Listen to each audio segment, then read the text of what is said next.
নমস্কাৰ প্ৰিয় শ্ৰোতাসকল, এটি দীঘলীয়া বিৰতিৰ মূৰত পুনৰ আপোনালোকৰ মৰমবোৰৰ মাজলৈ আমি উভতি আহিছোঁ।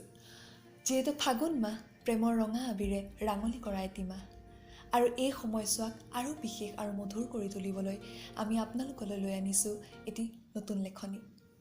আজি হাতত তুলি লৈছোঁ যোৰহাটৰ মিণ্টু কুমাৰৰ কথাৰে এখনি নীলা খামৰ চিঠি। আৰু এখন নীলা খামৰ চিঠি এজন প্ৰেমিক বা এগৰাকী প্ৰেমিকাৰ বাবে কিমান অপেক্ষাৰ ফল, সেই কথা কোনো সন্দেহ নাই, কিন্তু আমি সকলোৱে হয়তো ক'ৰবাত অনুভৱ কৰিব পাৰোঁ। আৰু ঠিক তেনেধৰণেই এই চিঠিখনতো দাঙি ধৰা হৈছে দুটি মুখ্য চৰিত্ৰ, আৰু সেই মুখ্য চৰিত্ৰ দুটিৰ নাম হৈছে নীল আৰু প্ৰিয়া। গতিকে আহকচোন পলম নকৰি আমি সোমাই যাওঁ নীল আৰু প্ৰিয়াৰ প্ৰেমৰ যাত্ৰাৰ মাজলৈ। আগবাঢ়িছোঁ আৰু চিঠিখনত লিখিছে, মৰমৰ প্ৰিয়া, মৰম ল'বা, আশা কৰোঁ ভালেই আছা। ময়ো ভালে আছোঁ। তুমি ভাবিছা হয়তো এইজনৰ আকৌ কি হ'ল, এনেদৰে কিয় লিখিছে? ইয়াকে নকৰি কৰিমনো কি? প্ৰেমৰ চিঠি লিখাৰ অভ্যাস মোৰ একেবাৰেই নাই। সেইবাবেই এনেদৰেই গতানুগতিক ছন্দবদ্ধ ৰূপত আৰম্ভণি কৰিছোঁ। মই জানো তুমি বেয়া নোপোৱা।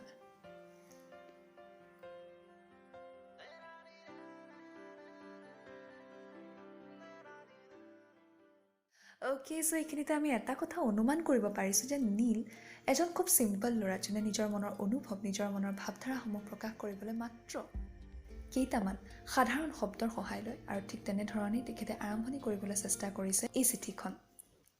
আৰু এটা কথা এই চিঠিখনৰ মাজতেই মন কৰিলোঁ যে দুয়োজনৰ মনত দুয়োজনৰ আচৰণ আৰু ব্যৱহাৰৰ প্ৰতি কিছু বুজাবুজি আছে।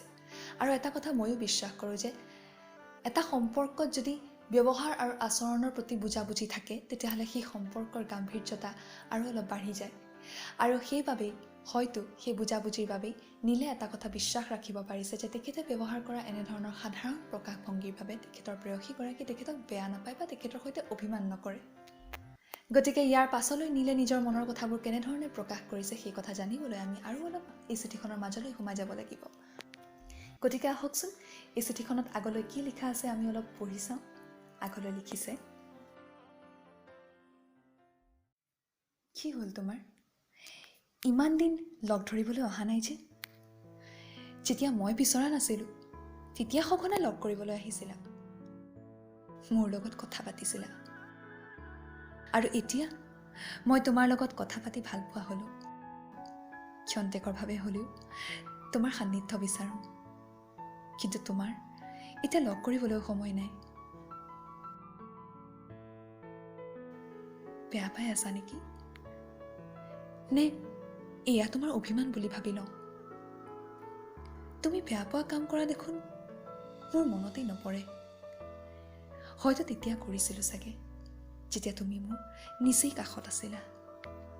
হয়তো তেতিয়া তোমাৰ অন্তৰত আঘাত হানিছিলোঁ। মই জানো তুমি মোক বেয়া পাই আছা, আৰু বেয়া পোৱাটোৱেই স্বাভাৱিক। নিজৰ প্ৰেমিকজনক কোনেও মিছাতে বেয়া নাপায়তো। নিশ্চয় তেওঁ কিবা ভুল অথবা অন্তৰ ভঙা কাম কৰিব লাগিব, আৰু এই ক্ষেত্ৰত মই আগৰণুৱা। যেতিয়া তুমি মোৰ পৰা আশা কৰিছিলা তোমাক সুৰক্ষা দিয়াৰ, সেই সময়ত মই নিথৰ হৈ ৰৈ পৰিছিলোঁ। কিন্তু মোৰ উপায়ো নাছিল জানা। তোমাৰ সেই কৰুণ চকুজুৰি আৰু সেই মৌন আৰ্তনাদ ভৰা তোমাৰ চাৱনি আজিও মোৰ মন গহনত খোদিত হৈ আছে আৰু চিৰদিনলৈ থাকিব। তুমি আঁতৰি গ'লা তেতিয়া, আৰু ময়ো সময়ৰ পাকচক্ৰত পৰি আজিৰ এই নতুন জীৱনত ভিৰৰ মাজত সোমাই পৰিছোঁ। স্বীকাৰোক্তি এটা খুব ডাঙৰ গুণ। যিদৰে নীলে নিজৰ ভুল স্বীকাৰ কৰিবলৈ অলপমানো সংকোচ কৰা নাই, তেনেদৰে আপুনিও নকৰিব। নীলে অলপমান অসন্তোষ কৰিছে, অলপমান অভিমান কৰিছে যে তেখেতৰ প্ৰেয়সীগৰাকীয়ে তেখেতক আগৰ দৰে সময় নিদিয়া হৈছে, কিন্তু তেখেতে নিজৰ ভুল স্বীকাৰ কৰিবলৈ অলপমানো লাজ কৰা নাই। আৰু এনেধৰণে আপোনালোকেও খোজ লোৱা উচিত। যদি আপোনালোকৰ সম্পৰ্কত কিছু সমস্যা দেখা দিছে, সেই সমস্যাৰ কাৰণসমূহ বিচাৰিবলৈ চেষ্টা কৰক। যিদৰে এপাত তাল অকলে নাবাজে ঠিক তেনেদৰে দুয়োৰে ভুল থাকিব পাৰে। গতিকে নিজৰ ভুলসমূহ ফঁহিয়াই চাওক।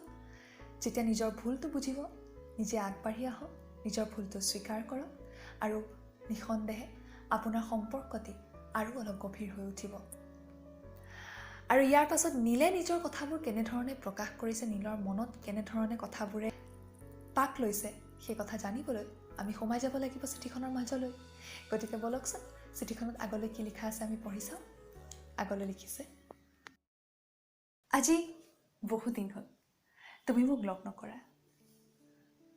সদায় নিশা দুচকু জপাই ভাবোঁ আজি হয়তো আহিবা তুমি, কিন্তু তুমি নাহা। আগতে প্ৰায় দেখা দি গৈছিলা, মোক পৰিচয় কৰাই দি থৈ গৈছিলা মোৰ প্ৰকৃত সত্যৰ বিষয়ে।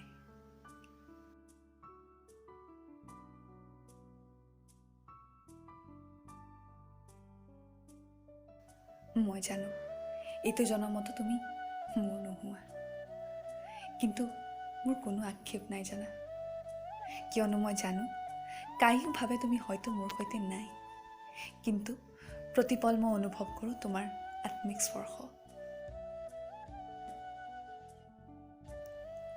তোমাৰ পবিত্ৰ প্ৰেমৰ স্বাচ্ছন্দ্যতাই মোক প্ৰতি মুহূৰ্ততে দি যায় এক অনামী অনুভূতি। এই অনুভূতি চিৰসেউজ, চিৰস্থায়ী আৰু চিৰনমস্য।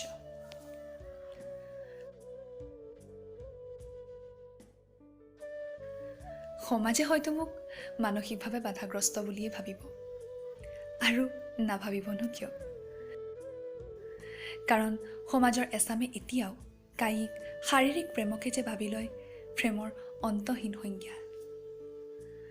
অৱশ্যে সকলো নহয়, এতিয়াও এচাম আছে যিয়ে তোমাৰ মোৰ দৰেই আত্মিক প্ৰেমক বিশ্বাস কৰে। আধুনিকতাৰ নামত তথাকথিত প্ৰেমৰ পৰা তেওঁলোক বহুত দূৰত। এতিয়াও এচাম আছে যিয়ে আত্মিক স্পৰ্শক বেছি প্ৰাধান্য দিয়ে।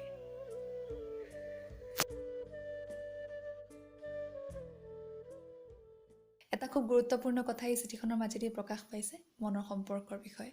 যদি মনৰ পৰা আমি এটা সম্পৰ্ক গঢ় দিব পাৰোঁ, যদি মনৰ পৰা আমি এটা সম্পৰ্কক সন্মান জনাই স্পৰ্শ কৰিব পাৰিছোঁ, তেতিয়াহ'লে তাতকৈ বিশেষ আৰু কিবা এটা প্ৰয়োজন আছে বুলি এটা সম্পৰ্কত মই নাভাবোঁ। তেনেধৰণৰ এটা সম্পৰ্ক ইয়াত দাঙি ধৰা হৈছে নীল আৰু প্ৰিয়াৰ মাজত। নীল আৰু প্ৰিয়াৰ মাজত মনৰ বুজাবুজি আছে বাবেই নীলে অলপ মানুহ সংকোচ কৰা নাই ইমান সাধাৰণভাৱে নিজৰ মনৰ ভাৱবোৰ প্ৰকাশ কৰিবলৈ। ইয়াতকৈ বেছি আমি কি বিচাৰোঁ? এটা সম্পৰ্কত আমাৰ প্ৰিয়জনে আমাৰ মনৰ কথাবোৰ বুজক, তেওঁৰ সন্মুখত যাতে কোনো সংকোচ নোহোৱাকৈ আমাৰ মনৰ কথাবোৰ খুলি ক'ব পাৰোঁ, আৰু তেখেতে যাতে সেই কথাবোৰ বুজক, সেইটোৱেতো আমি বিচাৰোঁ।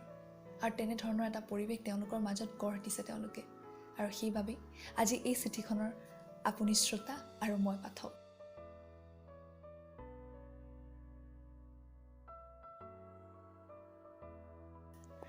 আৰু চাওঁতে চাওঁতে আমি চিঠিখনৰ অন্তিম পৰ্যায় পাইছোঁহি, আৰু শেষলৈ নীলে কি কৈছে এই চিঠিখনৰ মাজেদি আহকচোন আমি চাওঁ। শেষলৈ লিখিছে, সমাজৰ ভয় মোৰ নাই, তোমাৰ প্ৰতি থকা মনৰ ভাৱবোৰক চিঠিৰ আকাৰে প্ৰকাশ কৰিবলৈ চেষ্টা কৰিছোঁ। পিছে কথা এটাহে ভাবিছোঁ, এই চিঠিখন মই পঠিয়াম কলৈ? তোমাৰ ঠিকনাটো মোৰ ওচৰত নাই, অৰ্থাৎ বস্তুবাদী জগতখনত পঠিয়াব পৰা ঠিকনাই নাই, কিয়নো তুমি আৰু মই সপোনতহে কথা পাতোঁ, নহয় জানো? এটা কাম কৰোঁ তেন্তে, এই চিঠিখন মই বতাহত এৰি দিওঁ। বতাহৰ পবিত্ৰ সোঁতে চিঠিখন উৰুৱাই লৈ যাব। হয়তো প্ৰেমৰ অপেক্ষাত থকা কোনো এজন অজান প্ৰেমিকৰ হাতত বতাহে চিঠিখন তুলি ধৰেই বা।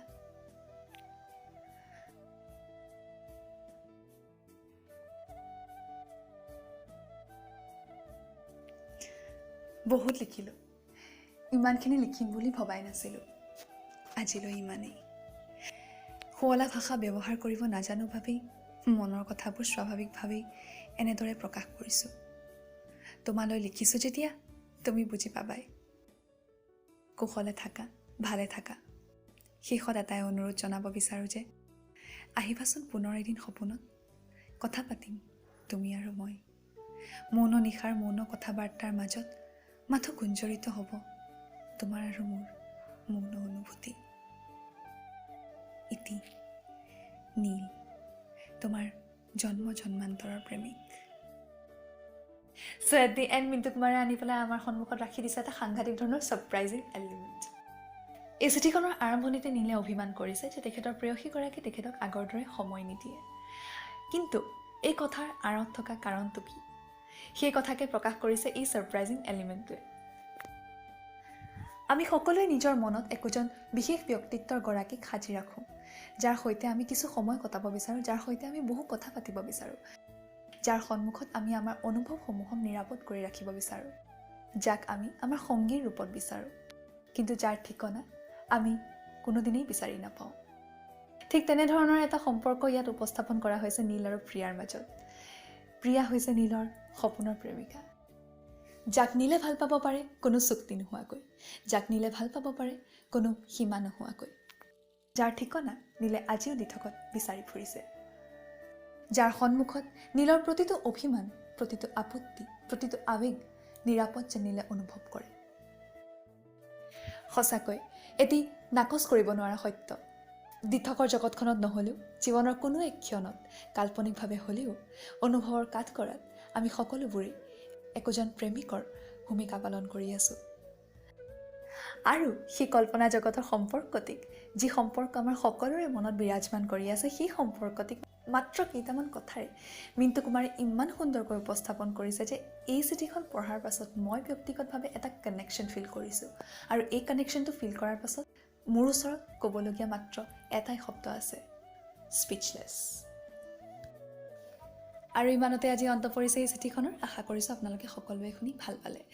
যিটো সময়ত চিঠিৰ প্ৰচলন একেবাৰেই কমি গৈছে, সেই সময়ত মিণ্টু কুমাৰে ইমান সুন্দৰ ভাষাৰে এই চিঠিখন সজাই তুলিছে আৰু আমালৈ প্ৰেৰণ কৰি পঠিয়াইছে, তাৰ বাবে তেখেতলৈ আন্তৰিক ধন্যবাদ জ্ঞাপন কৰিছোঁ। আৰু লগতে যদি তেখেতৰ জীৱনলৈ এতিয়ালৈকে প্ৰেম অহা নাই, শীঘ্ৰেই যাতে দিঠকৰ জীৱনত প্ৰেমে আহি তেখেতৰ কাষত থিয় দিয়েহি তাৰে আশা কৰিছোঁ। লগতে আমাৰ শ্ৰোতাসকলৰ জীৱনত যাতে এনেদৰেই প্ৰেম বিয়পি থাকে তাৰে আশা কৰিছোঁ। আৰু পুনৰ এটি নতুন লেখনি লৈ আপোনালোকৰ মাজলৈ উভতি অহাৰ প্ৰতিশ্ৰুতিৰে আজিলৈ ইমানতে সামৰিছোঁ। সকলো ভালে থাকক, কুশলে থাকক, ষ্টে ছেফ, ষ্টে হেল্ডি।